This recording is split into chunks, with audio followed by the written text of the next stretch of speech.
State Bank এটিএমে UPI QR cash withdrawal কীভাবে করতে হয় আপনারা দেখুন। প্রথমে এটিএম স্ক্রিনে ইউপিআই কিউআর ক্যাশ আছে, সেখানে ক্লিক করবেন। তারপর অ্যামাউন্ট লিখবেন কত উঠাতে।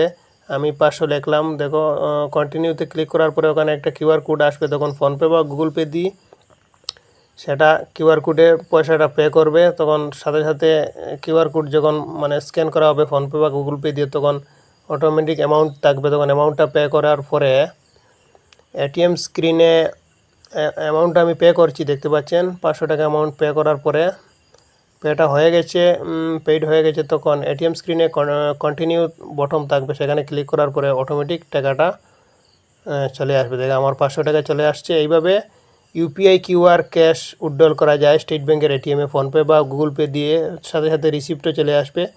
এভাবে UPI QR code completely safe cash withdrawal আপনারা করতে পারেন। ফোনপে গুগল পে শুধু এটিএম কার্ড লাগে না, আজকাল এটিএম কার্ড ছাড়াই পয়সা উইথড্রয়াল হয়। দেখতে পাচ্ছেন আমি এটিএম কার্ড ছাড়াই শুধু ফোনপে গুগল পে দিয়ে স্টেট ব্যাংকের এটিএম থেকে টাকা তুললাম। কীভাবে তুললাম সব প্রসেস আপনাদেরকে দেখালাম। এইভাবে আপনারা উঠাতে পারবেন। আমি আজকে বিশেষ করে 21 অগাস্ট 2025 উঠাইলাম শিলচর এটিএম থেকে।